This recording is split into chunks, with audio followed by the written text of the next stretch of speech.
kekuatan dari dalam dulu nih Pak, untuk kekuatan dari dalam yang ini memiliki kekuatannya itu seperti apa? Kalau kita itu ya artinya kalau kita itu bisa gabungan itu membantu petani. Otomatis kalau mayoritas di sini kelapa sawit ya penjualan sawit ke perusahaan itu bisa kan petani. Sebenarnya apa? Otomatis kalau lewat gabungan itu untuk harga ke petani itu kan tidak bisa dimanipulasi oleh para tengkulak.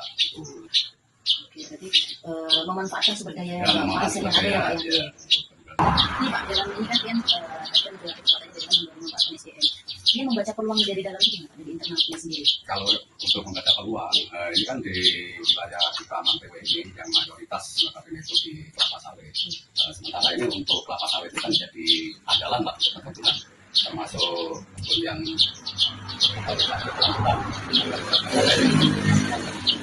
kelapa sawit sekarang diperlukan untuk bisa bahan UKK B50. Nah, otomatis ke depannya itu petani bisa diuntungkan. Nah, dengan pasokan nanti ke depan tujuan kami itu kalau bisa target harga untuk penjualan dari hasil sawit tersebut.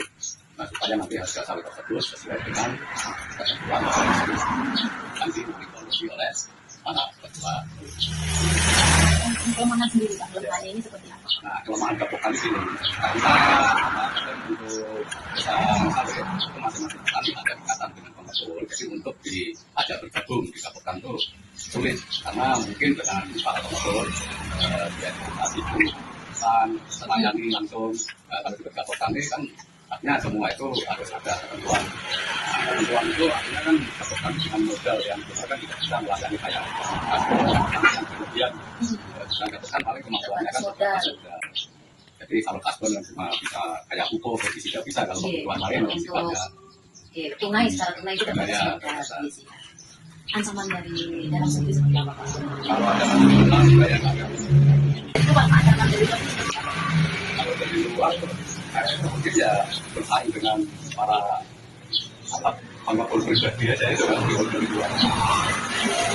Tadi Pak, kan ini kan bisa sama ini pupuk lain kan misalkan. Terus selain itu Pak, lebih selain itu banyak saingan produknya yang lain kan. Sementara tidak ada. Tapi kamu masih ada nggak Pak? Hanya itu ini kadang harga yang tidak stabil itu kan harga kenaikan pupuk otomatis kan mempengaruhi tingkat konsumen. Ya, seperti saat ini di tahun ini kan kita penebusan kurang karena pemasaran kurang tidak alatan untuk pupuk yang apalagi sekarang kan ini kayak konsumen itu lebih cerdasnya dia memanfaatkan digital marketing ya kan. Dari situ media sosial itu berperan penting. Dari sini harga sekian gabungkan, tapi di sana beda 5.000, jadi dia larinya ke sana. Yang jelas itu kan kalau di luar itu sebenarnya kalau harga itu kalau sama-sama barangnya itu barang bagus dan lebih murah kan daripada yang pribadi. Masalahnya kalau yang pribadi itu dia pembelian barang kan tidak langsung ke distributor. Kalau kami gabungkan itu langsung distributor. Oh iya, jadi, mereka dari tangan satu tangan yang lain. Ini kan dari dia melihat peluang dari luar Pak. Dari kan distribusi pupuk kan jadi kita melihat dari luar itu peluangnya seperti apa? Kalau untuk saat ini selain pupuk itu ya kita cenderung ingin yang hasil petani sawit. Iya. Karena itu kan pasti kan selama masih ada petani sawit dan masih pabrik itu berjalan otomatis kan berkelanjutan. Sekarang kan ini pangkalan pupuk sudah banyak. Iya. Untuk wilayah seandainya untuk wilayah Mantewe itu masih seperti itu masih ada pupuk subsidi itu mungkin untuk perkembangan pasokan itu lebih baik karena sekarang di wilayah Mantewe mulai tahun 2021 subsidi pupuk itu dicabut karena mayoritas untuk wilayah kecamatan Mantewe itu tanaman perkebunan sudah nggak ada lagi tanaman pangan.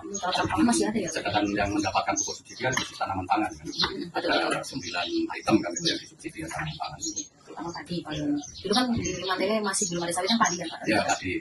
Untuk perbaikan sendiri Pak, yang dari internal sendiri itu berkelanjutan kan saya perbaikan Pak dari sini seperti apa Pak? Untuk